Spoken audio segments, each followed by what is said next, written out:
guys, magandang buhay.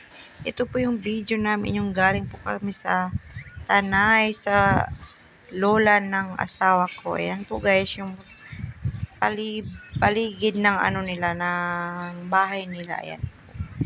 Ito po yung dinadaanan namin, ilog po siya, malaking ilog. Mababaw lang siya ngayon kasi ano siya, tagtuyot. Kaya ayan, mababaw lang siya guys. So, ayan po yung madadaanan natin pag umuwi tayo ng Pasig Group sa Tanay, Rizal. Ayan po yung view niya. Apakaganda ng view niyan, guys. Ayan po. Pauwi na po kasi kami nito, kaya ayan. Tsaka ako naka-video dito pag nung pauwi na kami kasi nung papunta kami, hindi ako nakaka-video. Kaya ayan po guys, papakita ko sa inyo yung tanawin ng Tanay, Rizal. Ayan po, puro green ang nakikita mo.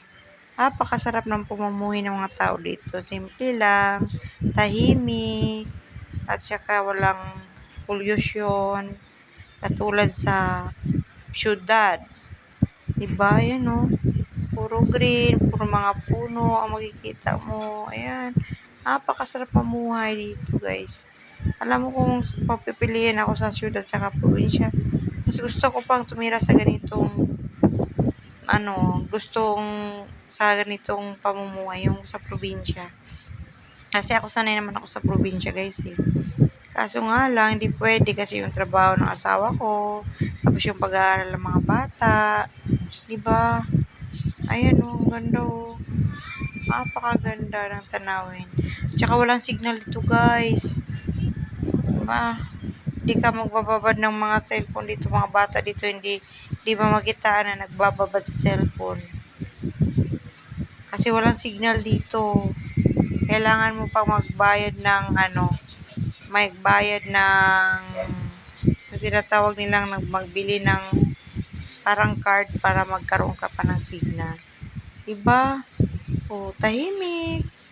Ayan siya, guys. Ayan, yung pauwi na po kami niyan. Pero apakaganda pa rin ng paligid. Yung nakikita mo. Puro green, diba?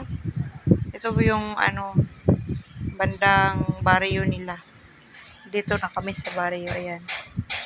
Maraming mga dragon fruit, ayun ang mga dragon fruit. Pero wala pang bunga. Hindi pa season ng dragon fruit ngayon. Maraming din dito, mga tanim-tanim, mga gulay, prutas. Marami ding mga tanim-tanim dito kasi ang daming mga dragon fruit. Pag namumunga niyan, tiyak at apakarami. Ayan, mga saging. Ayan, diba, ang dami ding mga tanim-tanim nila. Ayan. Ayan guys, mga niyog. Ayan o. Mga puno ng mangga. Diba? Ang ganda sa mata. Sana hindi masisira yung mga ganitong kasi unti-unti lang nabili yung mga lugar dito, eh. Ginagawa na nilang resort, ginagawa na nilang mga tourist spot, diba? Pakasayang. Ayan, tingnan nyo guys, ang ganda ng view. Ayan. Ginagawa na nilang resort dito unti-unti. Kaya unti-unti na rin dumadami yung mga tao. At saka marami ding dumadayo dito, guys. Kasi ganda ng lugar. Tahimik. Tsaka sa umaga, pakalamig sa gabi. Sa umaga, malamig. Kahit maaraw siya, malamig pa rin ang panahon. Kasi sa dami ng puno. Tapos napapaligiran siya ng ilog. Ayan. Yan po, guys. Yan, kaya enjoyin nyo lang po ang aking video. Salamat nga pala sa aking mga subscribers dyan, or supporters. Thank you sa pag-follow sa aking video. Ayan si Malik. Ang cute na Malik na yon. Karga-karga ng mami niya. Ano ba? Ayan ang labas namin, guys. Sayang kasi isang araw lang kami. Kinabukasan umuwi na kagad kami, guys. Ang sarap sana dito muna magtambay kasi hindi pwede. So, pauwi na tayo guys. Ang bilis lang natin umuwi. Isang araw lang tayo dito. Kasi hindi pwedeng magtagal tayo. May trabaho pa. Bumili pala kami ng talong. Mga yung malalaking mga sili.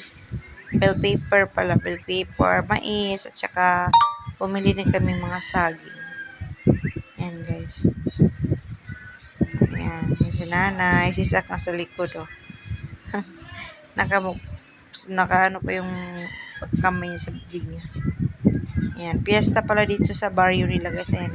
Ay banderitas. Kaya yan, maraming tao dito banda.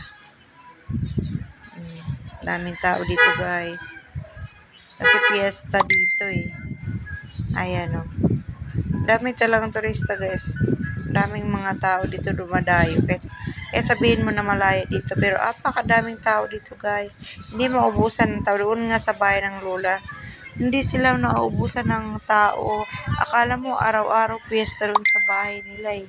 Kasi maraming tao dumadayo. Kaya parang araw-araw sila nagluluto. Ayan. Green. Diba? Ang ganda. So, dito naman sa ilog, guys, tingnan nyo ako dyan. Ayan, oh my. Kalabaw. Ayan, oh. Alam nyo guys, marunong ako mag-ano ng kalabaw. Magsakay ng kalabaw. Dati, ewan ko ngayon, marunong pa ba ako. O, diba? As dito naman, sinubukan kong umakyat ng niyog. Ayan. Sinubukan ko. Kasi dati, umakyat ako niyan eh, nung bata pa ako. Ayan, natuto ako umakyat. Kaya niwan ko, pakalaki ko na kasi yan. Umakyat ako ng niyog guys. Yan. Takot na takot yung asawa ko niyan eh. Kasi baka daw malaglag ako. Tingnan nyo guys. Umakyat ako. Oh. Oh, diba?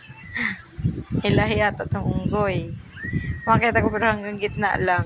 Kasi ayaw ng asawa ko na umakyat ako sa taas. Baka daw ako malaglag. Palalikot naman kasi ng video na to. Ayan guys, ayun sa taas na ako. Oh. Oh. Ang taas-taas ko na guys. Ayan. Diba? Marunong ako Marunong. So, ayan lang guys ang ating video. Thank you sa panonood. Bye-bye.